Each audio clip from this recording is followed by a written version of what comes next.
part 2 of the chapter Glimpses of India. Coorg.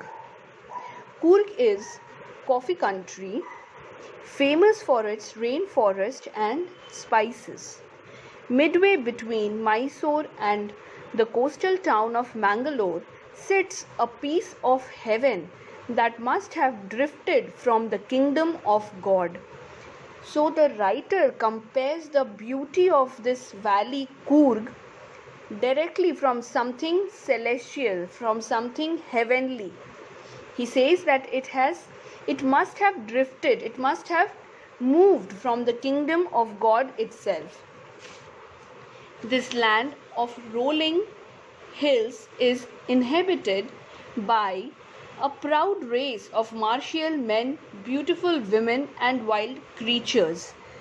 The author says that the land is full of hills all around, it is surrounded by hills on all the sides, and it proudly gives existence, habitation to the martial men, beautiful women, and wild creatures. Martial men, people who are good at warfare. Coorg or Kodagu, there are two names for the same place, Coorg or Kodagu. The smallest district of Karnataka is home to evergreen rainforest. Evergreen rainforest area which is always filled with greenery and receives plenty of rain. Spices and coffee plantations. Evergreen rainforests cover 30% of this district. So the entire area, 30% of the entire area is covered by this forest. During the monsoons, it pours enough to keep many visitors away. The author says that during the monsoons, the rain is so heavy that nobody from outside would like to visit the place owing to the heavy rainfall, which can also be dangerous. The season of joy commences from September and continues till March. So from September till March is the season when visitors can visit the place, outsiders can come and enjoy the beauty and serenity of the valley Coorg. The weather is perfect with some showers thrown in for good measure. Some showers thrown in good measures, it means some showers in good quantity, some adequate quantity, not less, not more. Coffee is okay. The air breathes. The weather is perfect with some showers thrown in for good measure. The air breathes of invigorating coffee. Invigorating coffee, it means invigorating is vitality and energetic. So the coffee which fills you with vitality, energy, positivity, good vibes. So the coffee, he says, is of the finest quality.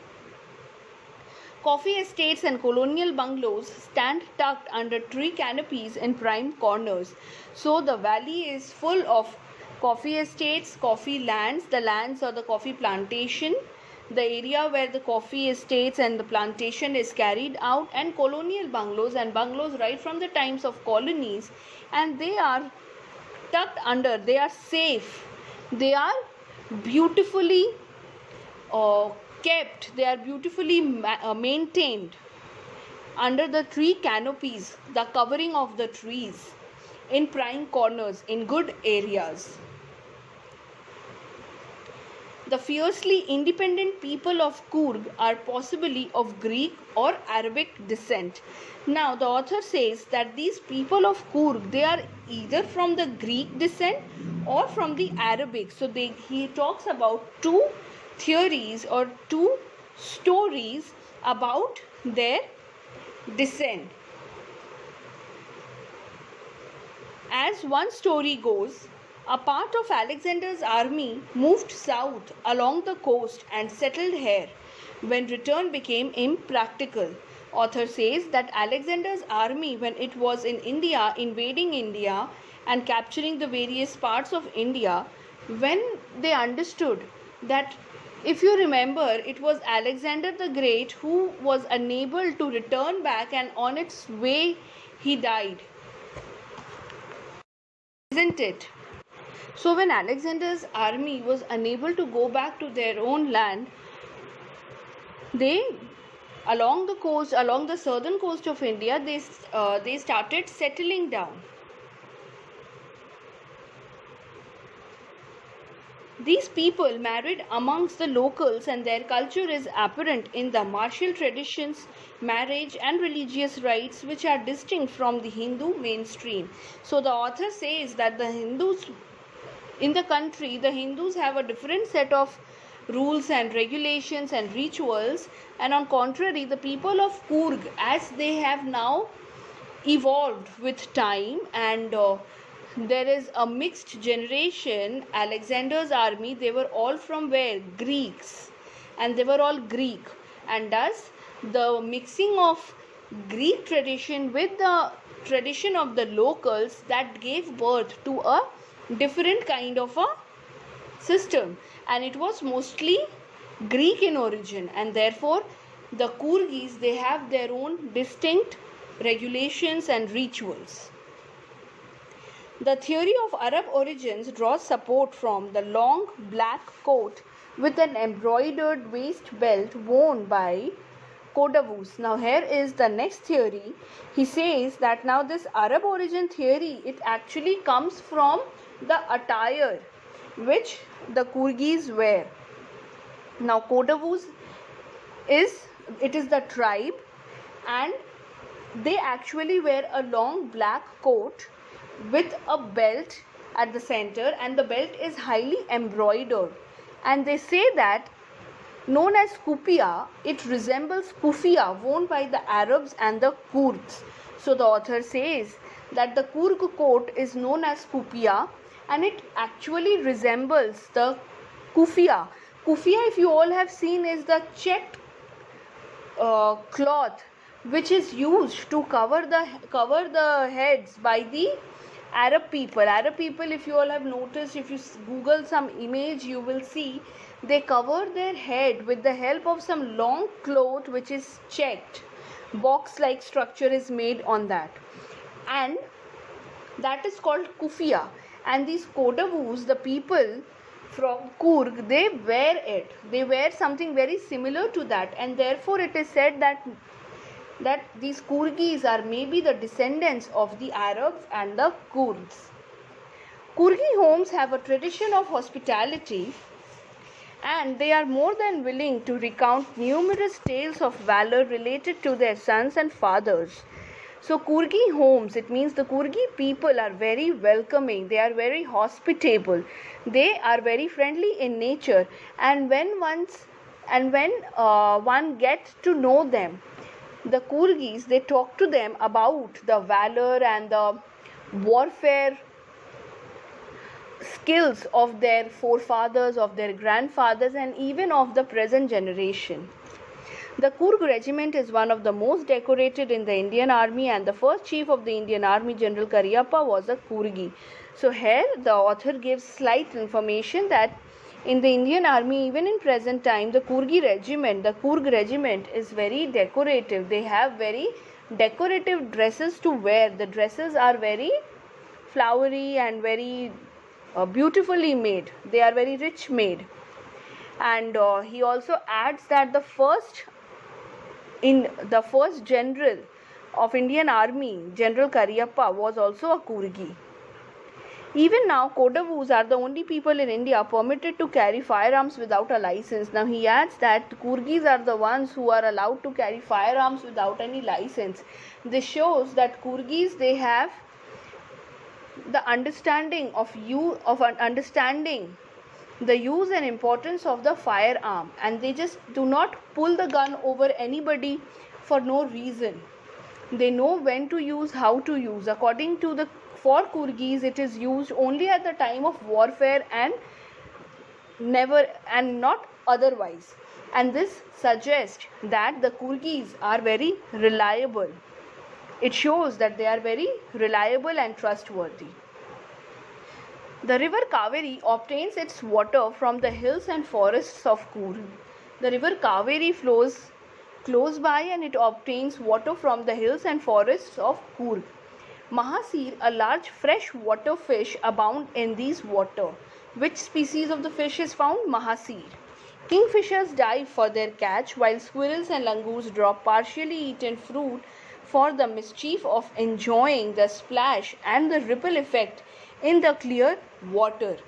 So, there are kingfishers who dive into the water for their catch to catch the small fish, and then there are these squirrels and langurs who are sitting on the branches of the tree, and then they half eat the fruit, throw it down into the water, and they enjoy the ripple effect. What is the ripple effect? For example, when you drop maybe a stone or a pebble into the water, a circular motion is created one after the other. That circular motion is called the rippling effect. The ripple, the water rippling. Elephants enjoy being bathed and scrubbed in the river by their mahouts. Mahouts are the elephant driver and keeper. Bathed and scrubbed. Scrubbed means scrubbing, if you understand, it is vigorously using some kind of a brush or a material to and fro to clean the body or any object. So the elephants enjoy their cleaning in the river water. The most laid back individuals become converts to the life of high energy adventure when river rafting, canoeing, rappelling, rock climbing and mountain biking. So the author says that even a laid back person, even a person who is very relaxed, not so much adventurous, not participating in any kind of adventure sport, even that kind of a person, seeing the enthusiasm and adventure of the people there and the kinds of the adventurous sports offered, even that kind of a relaxed person would also want to participate into any of these activities.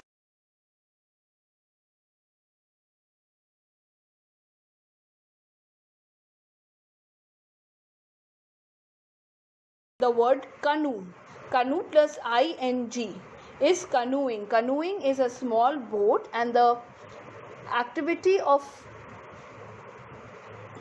paddling, of using a canoe in a river water is called canoeing. Rappelling is going down a cliff by sliding down a rope. You people must have seen how mountaineers, they fix the ropes one after the other with the help of the instruments they have, and then they fix it and then they climb down the mountain. That is rappelling. Rock climbing is just the opposite. You go up the mountain. And mountain biking is into the little strips of land all around the mountain. They ride the bike. Numerous walking trails in this region are a favorite with the trekkers. Now we even have trekking done. So the trekkers are also found there in good quantity. So these are some of the major sports. You all will mark this paragraph. A 2 marks question can definitely be asked from this part, saying that what are the adventurous sports, or how can you say the Coorgis are adventurous, something like this, and then in that case you have to answer this paragraph. Birds, bees and butterflies are there to give you company. Macaques, Malabar squirrels, langurs and slender lories keep a watchful eye from the tree canopy. Macaques are a kind of a monkey. Malabar squirrel, langur,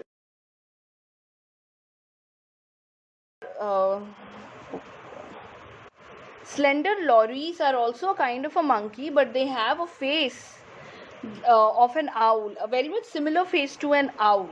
So they are the slender lories. They all keep a watchful eye from the tree canopy. It means they take shelter in the trees. Now all the wild animals, creatures, the diverse wildlife which has been talked about right from page number 91, second last paragraph, talking about Mahasir, kingfisher, squirrel, langur, elephants. And then in page number 92 we have macaque, Malabar squirrel, bird, bees, butterflies, slender lories. All these things, they talk about the diverse wildlife in the area. Therefore you have to mark this. Again, a 2 marks question can be asked with the kind of the wildlife, or a combined answer, 1 mark each, about the sport and about the wildlife. I do, however, prefer to step aside for wild animals. The author says that I move aside whenever I see wild animals. The wild elephants. The climb to the Brahmagiri hills brings you into a panoramic view of the entire misty landscape of Coorg. So the author says that Brahmagiri is the hill which is present there, and if people climb onto the hill, it gives you a beautiful picture, a beautiful scene could be seen from that part of the land, from that part of the hill. The view the view of the wider land, the view of the entire place Coorg. A walk across the rope bridge leads to the 64-acre island of Nisargadamu, running into Buddhist monks from India's largest Tibetan settlement at nearby Balakupe, is a bonus. So he says that if somebody takes that rope bridge, one can go to the island of Nisargadamu. It is actually India's largest Tibetan settlement. It is Balakupe, a land which is the land where the Tibetans are living. The monks in the red ochre and yellow robes are amongst the many surprises that wait to be discovered by the visitor searching for the heart and soul of India right here in Coorg. Now, so far we have been talking about Coorgi people, and now all of a sudden we have the introduction to these Tibetan people. So obviously somebody who thinks the Coorg is only the place for Coorgi people, and if he happens to see Tibetans there, he obviously will be taken by some surprise. Therefore, the land there is not only given or not only belongs to the localites, but it also is, as we have already seen, it is very hospitable. So it also very happily welcomes the residents of these Tibetan people. The monks there are dressed in ochre. Ochre is orange in color, red, yellow robes, and they are also found. And if somebody goes there to Coorg for some serenity and peace, the place will never disappoint you, but only enhance and rejuvenate a person in and out. Thus we complete the discussion, the audio discussion of this chapter, Coorg. The next will be Tea from Assam. Meanwhile, please solve the question answers given in your book, page number 93 and 92 also, and also 94. So complete the question answers. We will discuss the things, we will discuss it in the next audio class. Thus read the chapter very well. This is very important. Coorg part is specifically very important. It is very sure that 8 marks question or 2 marks question, multiple 2 marks questions can be asked from any of the parts of this chapter. So read it